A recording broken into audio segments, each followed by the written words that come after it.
우리 교회 여정들이 너무 고맙고 감사합니다.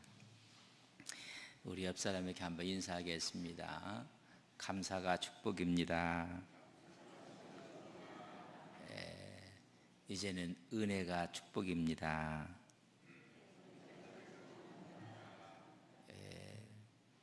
우리 좌우에 있는 분과 근데 얼굴은 보지 말고 인사하세요. 아직 얼굴에 뭘 지금 참 민낯이에요. 민낯. 그러니까 민낯은 너무 가까이 보는 거 아니에요? 그죠? 우리 옆으로 이렇게 인사하면서 은혜가 축복입니다.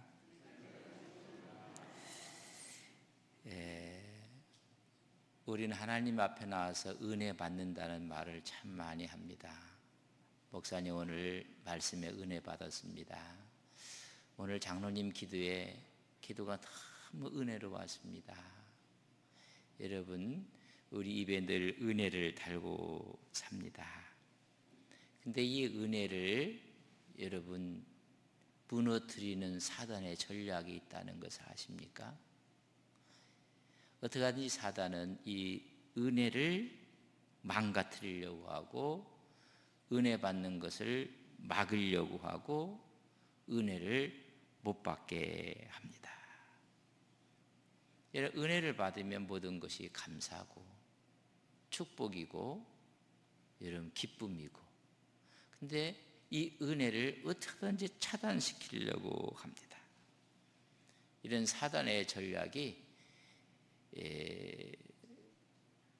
김중근 목사님의 칼럼을 쭉 이렇게 읽어보면 그제 조선일보인가요? 쭉 칼럼이 이렇게 연재되어 있습니다. 조그맣게 보면 사단들은 여러 수법을 쓴다고 했어요. 때리자, 옥에 가두자, 죽이자. 여러분, 옥에 가두면요 더 기도해요, 더 찬송해요. 죽이자, 여러분 순교하면 그 자리에 교회가 하나씩 생겨요. 이 사단의 전략이라는 것이 여러분 근데 요새는 사단이 너무 교묘해져서 여러분 핑계거리를 줘요. 하여튼 이런 핑계 저런 핑계를 주어서 은혜를 못 받게 만들어요. 아이 바쁜데 힘든데, 여러분 핑계가 얼마나 많은지 몰라요. 다양한 핑계를 생산해내는 거예요. 그러나 우리는 이 핑계를 이기고 늘 주님의 은혜의 자리에 있기를 주님의 이름으로 간절히 바랍니다. 여러분, 오늘도 이 새벽에 오셨는데 여러분 핑계를 아이고 오늘 피곤한데 한 주간 동안 열심히 일했는데, 이 핑계를 이기면 사단이 물러가는 게 아니라 여러분 아니에요.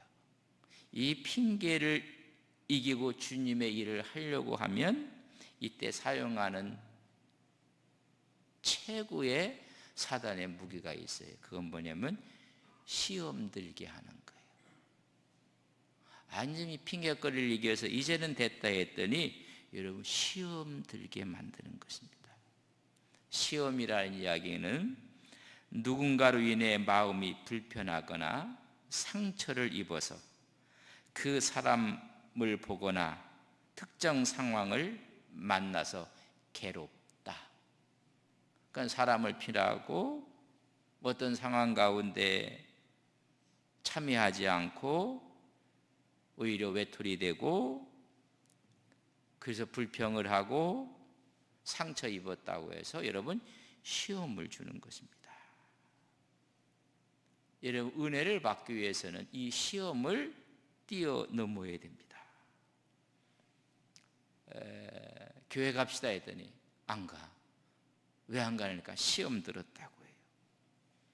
뭐 일을 잘 하다가도 안 해. 왜 그러니까 시험 들었다고 해요. 시험 들으니까 헌금도 안 해. 설교를 들어도 전부 다가 들리지 않아. 여러분 시험 들어서 그래. 하나님 말씀을 들어도 기쁘지 않고 구역 예배 모입니다 안 와. 아까 시험에 정의할 때 특정한 사람을 보기가 불편한 것, 이게 시험 들은 거거든요. 가면 그 집사 만나 안 가, 이런 이야기를 하는 거예요.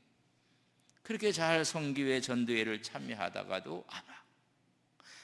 이야기는 시험 들었다고 해요. 그래서 피하고. 여러분, 시험은 어떤 무기보다도 더 강력한 힘이 있어요.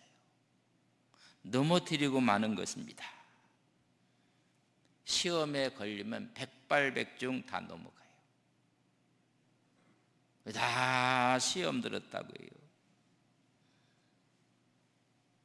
예수님을 그렇게 잘 믿고 봉사도 잘하고 이런 사람들을 하나님께서 안 되겠다, 사업을 좀 어렵게 만들어야 되겠다, 그래서 사업이 어려워지고 사업이 망하는 가면 더 열심히 교회 나와서 기도해요.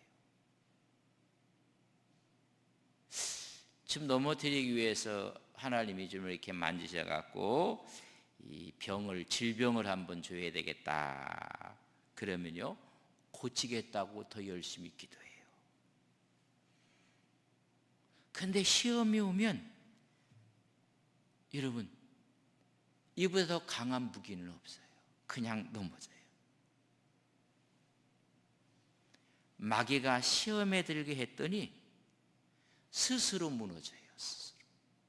누가 가서 뭐라고 얘기하지도 않았는데 스스로 무너지고 마는 것입니다.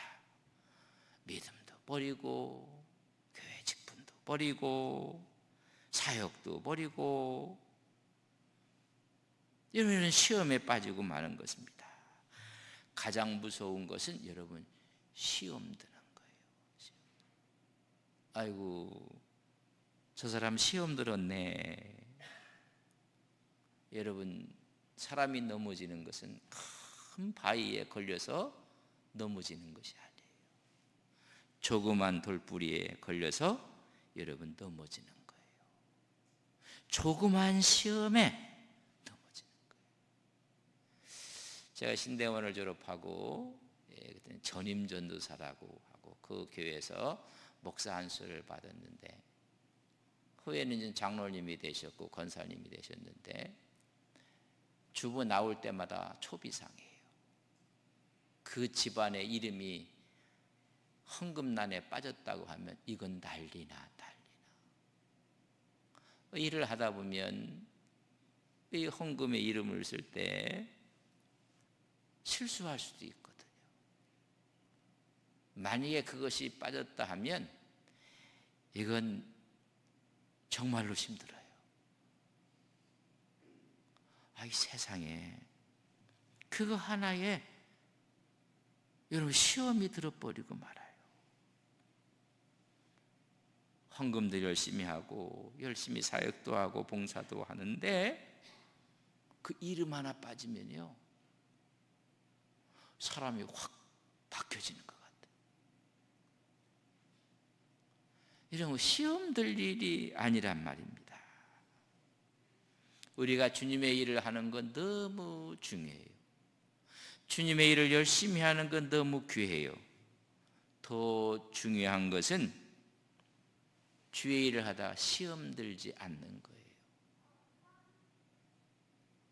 저렇게 열심히 했던 분도 시험 들으니까는 여러분 주저앉고 마는 것이에요.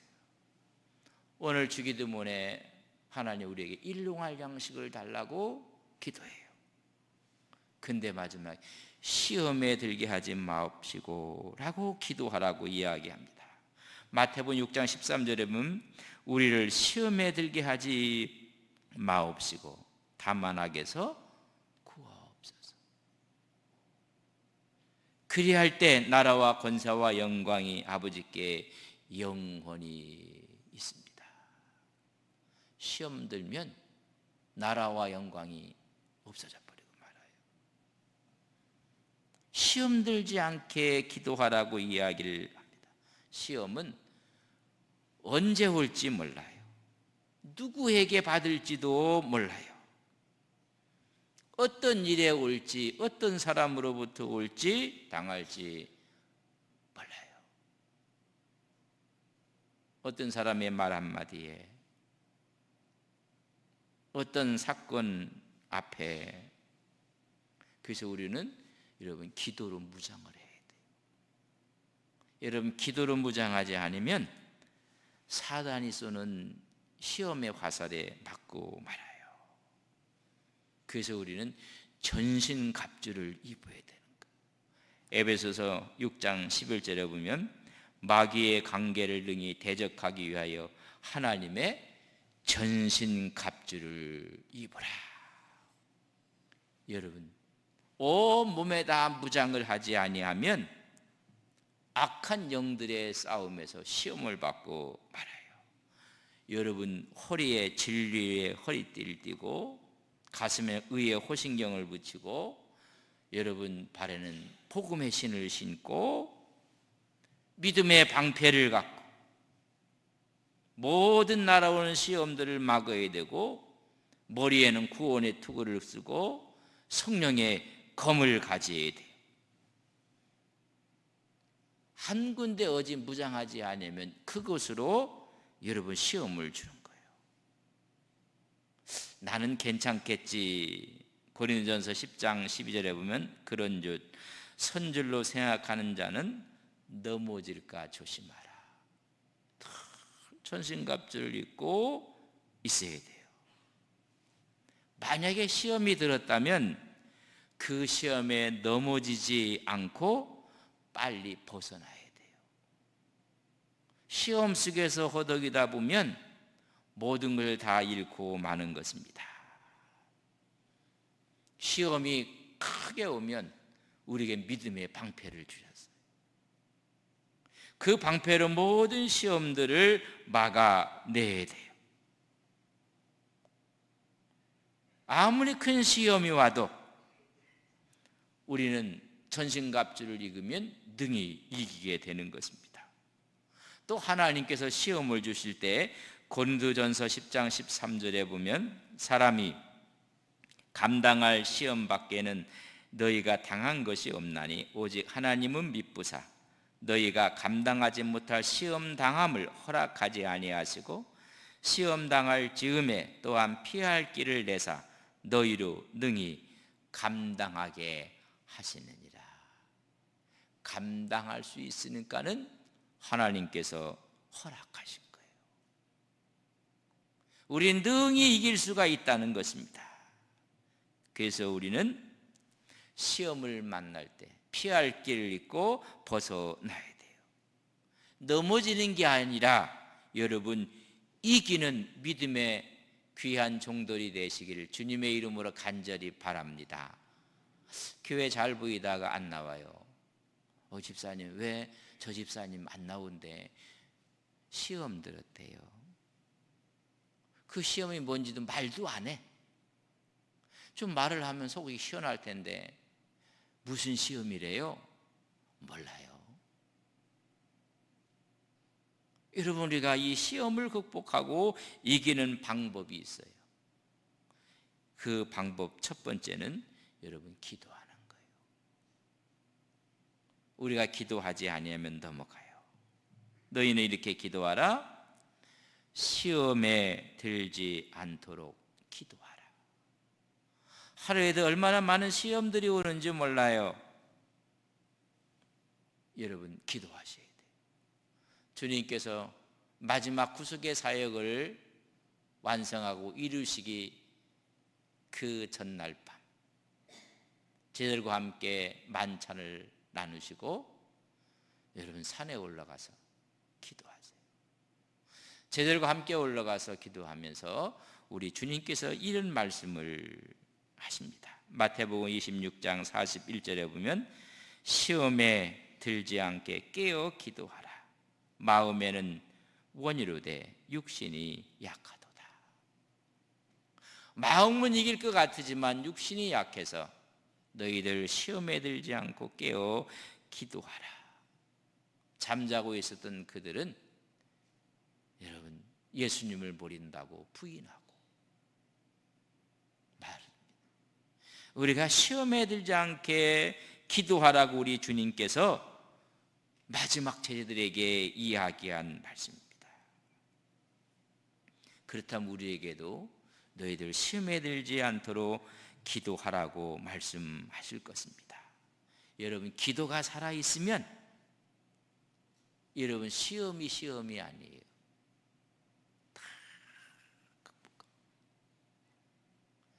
여러분, 기도의 실력을 갖추면, 사람도 그래요. 뭐 이런 시험이 아니라 뭐 국가에서 보는 시험 같은 것도 실력 있는 사람들은요, 여러분 쉬운 거예요. 쉬운 거. 우리가 기도의 실력을 갖고 있으면 어떤 시험이 와도 다 우리가 누가 와서 쑥닥거리고 말하고, 여기서 한 말 이건 딴 데 가서 얘기하면 안 됩니다. 아멘. 그 말까지 하면서 얘기해요. 딴 데 가서는 안 된다고 얘기까지 했다고 얘기해요. 그때 시험이 들어도요, 아이고, 이러고 이겨내셔야 돼요. 여러분, 사실이 중요해요. 그러나 그 사실을 이야기한 진실이 더 중요한데, 그걸 모르고 이야기할 때 여러분, 기도로 무장된 사람들은 여러분 이기는 힘이 있는 것입니다. 여러분, 늘 기도로 무장하고 하나님 앞에 승리하는 귀한 종들이 되시기를 주님의 이름으로 간절히 축복합니다. 사람이 시험이 그럼 들었나 안 들었나를 여러분 판단하는 시금석이 하나 있습니다. 제일 먼저 나타나는 것이 기도가 멈춥니다. 기도하지 않아요. 여러분, 기도는 영혼의 호흡이라고 했어요. 호흡이 끝나는 거예요. 여러분, 기도하지 않습니다. 그것이 첫 번째로 나타나는 증상입니다.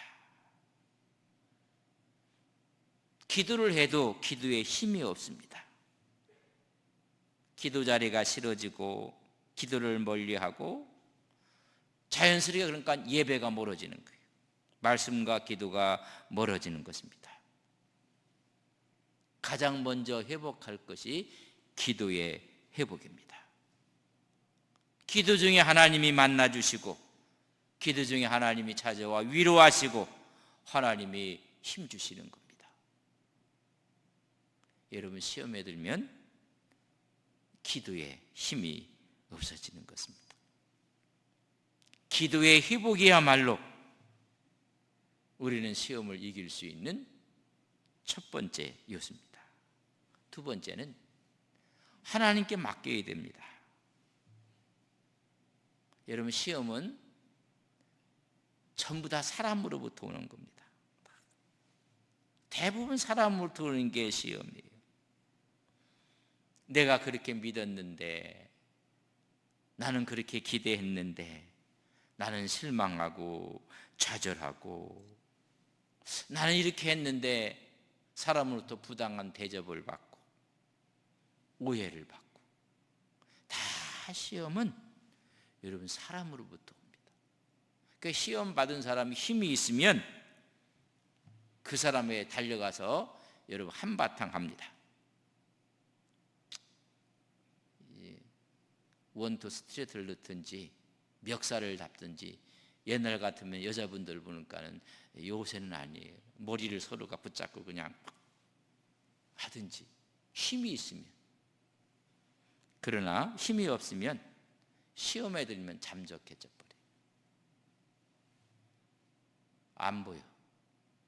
싸울 힘은 없으니까는 스스로 무너지고 마는 것입니다. 그걸 내가 해결하려고 하니까는 힘이 든 거예요. 독한 사람은 가서 싸우지만은 착한 사람들은 스스로 무너지고 말아요. 사람이 강하든 약하든 시험이 오면 그 문제를 하나님께 맡겨야 돼요. 그리고 우리는 일어서야 합니다. 만약 내가 잘못해서 시험을 받는다고 하면요, 여러분 그것은 회개할 기회라는 걸 아셔야 돼요. 내가 잘못했는데 왜 남에게 그렇게. 어떤 사람은 어려움이고 시험인데 그건 나의 부족이고 나의 잘못이고 내 죄다 생각하면 내가 회개할 거리가 되는 것입니다. 근데 내가 잘못한 게 없어. 그때 여러분 시험이면 그 하나님께 맡기시. 하나님 이거 해결해 주십시오. 그리고 나는 주 안에서 자유함을 얻어야 됩니다. 막 시험에 빠지게 한 사람하고 가서 막 싸워서 그냥 원한을 갚으려고 해요. 히브리서는 우리에게 이렇게 이야기합니다. 히브리서 10장 30절 원수 갚는 것이 내게 있으니 내가 갚으리라 하시고. 여러분 누가 갚아준다고요? 하나님께 맡기세요. 하나님께. 제가 종종 그런 표현을 써요. 제가 한 대 탁 때리는 게 더 아플까요? 하나님이 한 대 탁 때릴 게 더 클까요? 옆 사람하고 상의해야 돼요. 그것도요. 여러분 하나님께 맡기세요. 하나님. 여러분이 하나님이 되지 마십시오. 하나님께만 하나님께서 맡기는 거예요. 내가 갚을 것입니다. 여러분 할 때는 하나님께 맡기시오. 목욕탕이나 이런 데 가면 귀중품을 주인한테 맡기지 않으면 책임지지 않습니다. 주인 백 이렇게 써놨어요. 여러분 하나님께 맡기시오. 하나님 저 사람 하나님께 맡깁니다. 하나님 알아서 하세요. 그리고 열심히 기도하고 하나님께 나갑니다. 세 번째는 우리가 하나님께 맡겼으면 다시 시작해야 돼요. 하나님께 맡겼기 때문에 여러분 다시 시작하는 거예요. 회복하는 거예요. 기도의 자리, 예배의 자리, 헌신의 자리, 봉사의 자리. 시험을 이기면 다시 시작하겠습니다. 여러분 다시 시작하는 겁니다. 그때 우리의 모든 것이 회복이 되는 거예요. 예수님을 모른다고 부인했던 베드로와 여러분 갈릴리 출신이었던 제자들이 다 갈릴리로 내려가 버렸어요. 이제 모든 희망을 포기하고 이제 고기나 잡자. 고기를 잡았지만 잡히는 것이 없어요.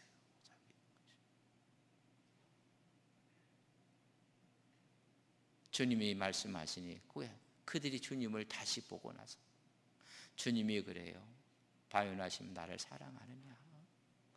그건요 사랑하는 사람이 묻는 겁니다. 주님이 먼저 사랑의 고백을 해요. 내가 너를 사랑한다.